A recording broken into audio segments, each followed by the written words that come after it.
ओम त्र्यंबकम यजामहे सुगंधिम पुष्टिवर्धनम उर्वारुकमेव बंधनात् मृत्योर्विमोक्ष्य मामृतात्। तंत्र और मंत्र में फर्क क्या है? चिंता और चिता में जितना डिफरेंस है उतना ही तंत्र और मंत्र कि लड़कियों पे कि नेगेटिविटी सबसे ज्यादा अटैक उन पे करता है। ये तो 1000% सच है। सुंदरता हर किसी को अच्छी लगती है। आजकल ब्लैक मैजिक का बहुत ट्रेंड चल रहा है। आपने ये सुना है कि हाथ की रेखाएं भी ली जाती हैं?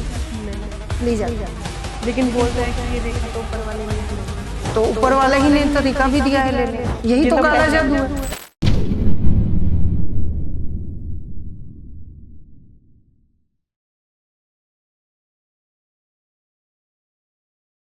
जय माता दी आप सभी को। मैं आद्या, स्वागत है आपका हमारे टीवीटी चैनल पर। तो आज हमारे साथ जुड़ चुकी हैं आचार्य जी, जो आज इस पॉडकास्ट में बताने वाली हैं ब्लैक मैजिक का असली सच और तंत्र मंत्र से जुड़ी हुई बातें।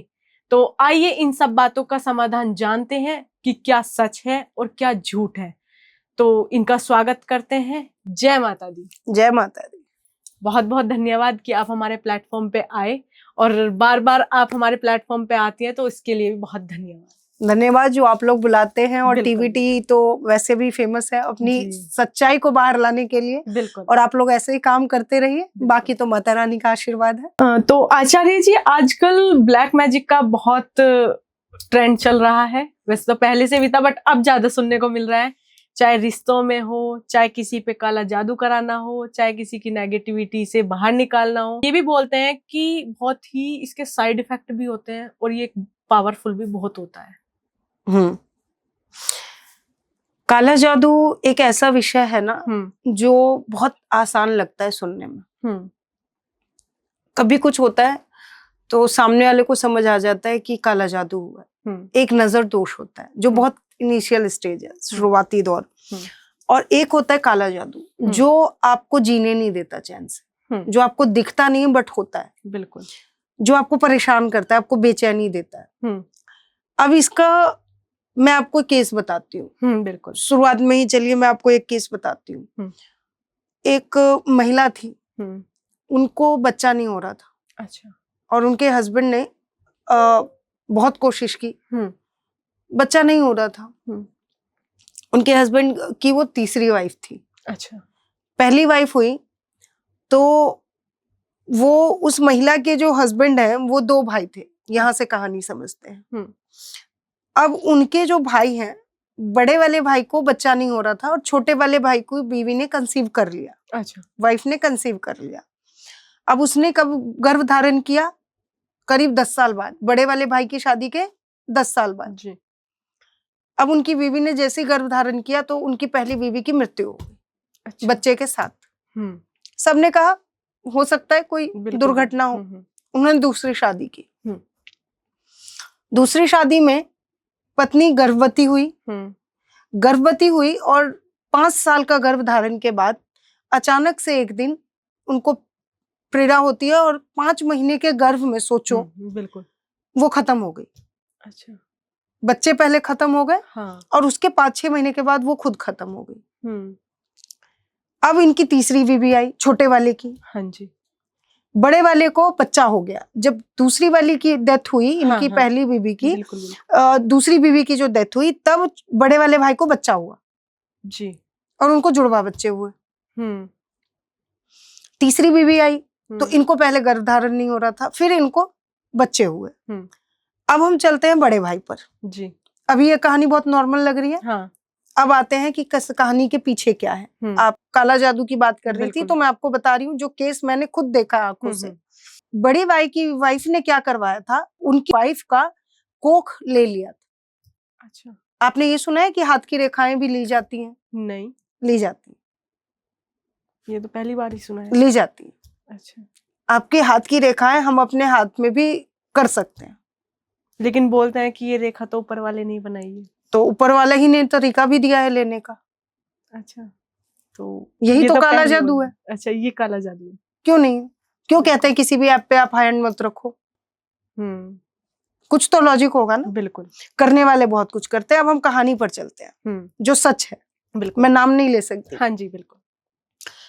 अब पता चलता है कि वो जो दूसरे नंबर की वाइफ का जिस दिन 5 महीने की डिलीवरी जब वो हुआ, बाथरूम में जब उसके साथ हुआ पानी में, उसी टाइम जो बड़े भाई की वाइफ थी वो एक नदी में गई नहाने, और जो कि इस टाइम पर तो पॉसिबल नहीं है, कौन जाता है नदियों में, कोई भी नहीं। बट वो स्पेशली उससे पहले 10 दिन पहले गांव गई और नदी में जाके उसने स्नान किया, वहां से 2-3 आम लेके आई और उसके बाद उसको गर्भधारण हो गया 10 दिन के बाद। और जिस दिन छोटे वाले भाई की वाइफ का यहाँ बाथरूम में अबॉर्शन हुआ, तो ऐसा कहा जाता है कि उसके वो ट्विंस और उसके भी ट्विंस ही बच्चे थे। अच्छा, ऐसा कहा जाता है, और ये मैंने देखा है। बिल्कुल, ये देखी हुई बात मैं बता रही हूँ। ये उन्होंने उसका गर्भ ले लिया था। अच्छा, जो कि बाद में सारी बातें खुली। बिल्कुल। और अभी के टाइम पर तो बहुत कुछ प्रॉब्लम चल रही है उनकी फैमिली में, बिल्कुल, लेकिन वही कहते हैं कि जो हो जाता है वो हो जाता है। और ये सब ब्लैक, अब इसे आप क्या कहोगे, ये साइंस कर सकता है? नहीं, बिल्कुल। इसकी भी मतलब एक ट्रिक होती है, कहने का मतलब कि अगर किसी की रेखा लेनी है या किसी का सब होती है, इसमें भी टाइम लगता है या फिर कुछ टाइम का ही? सबका एक समय निर्धारित होता है। मैंने आपको पहले ही बताया कि कोई चीज बिना रीजन के नहीं होता, सब चीज का समय होता है। अगर कोई चीज 3 घंटे में होना है तो 3 घंटे में ही होगा, और कोई चीज 10 साल में होना है तो 10 साल में होगा। जी बिल्कुल। लेकिन आपके लिए वो रूपरेखा बन जाती है। अगर मैं बात करूं तंत्र की, तो मंत्र तो हम लोगों को पता है, नॉर्मल मंत्र होते हैं। तंत्र और मंत्र में फर्क क्या है? मंत्र पता है बट तंत्र नहीं पता। आपने मृत्युंजय जाप सुना है? मृत्युंजय जाप कैसे करते हैं? ओम त्र्यंबकम यत्रंबकम यजामहे सुगंधिम। अब आप इसको बड़े ही, उसमें भी आपने सुना होगा, एक बड़ा ही अलग सा कर्कश सा साउंड आता है जब हम वैसी हॉरर मूवीज देखते हैं तो उसके ओम उसका टोन सुना है आपने? सुना है। दोनों में आपको डर लगता है? एक को सुनते हैं तो आपको सुकून मिलता है? एक जो नॉर्मल सॉफ्ट वाला रहता है उसमें तो सुकून मिलता है, बट एक हॉरर का चलता है पीछे से, उसमें नहीं सुकून मिलता। उसमें तो और तंत्र जो है, मंत्र को कुछ बीज मंत्रों के साथ उस लेवल पर जाके उच्चारण करने से वो तंत्र बन जाता है। बस इतना ही डिफरेंस है। चिंता और चिता में जितना डिफरेंस है उतना ही तंत्र और मंत्र में डिफरेंस है। आप और हम जो बोलते हैं मृत्युंजय जाप, चलिए मृत्युंजय जाप की सच्चाई पे बात करते हैं। वो बहुत नॉर्मल है। ओम त्र्यंबकम यजामहे सुगंधिम पुष्टिवर्धनम उर्वारुकमिव बंधनार्थ मृत्योर्मुक्षीय मामृतात्। लेकिन इसके आगे पीछे संपुट किया जाता है उसे। संपुट होता है ओम हु जह स्वाहा। होता है वो। अब ये आप हर जगह नहीं सुनेंगे। बिल्कुल बिल्कुल। लेकिन आप आज तक सुनते आएंगे, आपको मतलब नहीं पता। बिल्कुल। और जब भी आपको डराने वाली चीज आएगी तब इसका इस्तेमाल होता है। अच्छा। अब संपुट भी मंत्र में भी किया जाता है, तंत्र में भी किया जाता है। अब सारी चीज तो समझाने की नहीं होती, बट आप कहते हैं समझदार को इशारा काफी, तो यही होता है। जो आपने लाइन बताई है ना, जैसे हम लोग गूगल पे भी सर्च करते हैं ये मंत्र, तो उस पे लिखा आता है, 2 लाइन्स में लिखा हुआ आता है, तो उसको हम सोचते हैं कि नॉर्मल जैसे मंत्र होता है वही होगा उसका, बट उसका मतलब नहीं पता होता। आपने कभी पंचाक्षर सुना है? नहीं, ये तो पंचाक्षर नहीं सुना। चलिए, महादेव का है। अच्छा। महादेव से बड़ा कौन जानता है तंत्र? कोई भी नहीं जानता।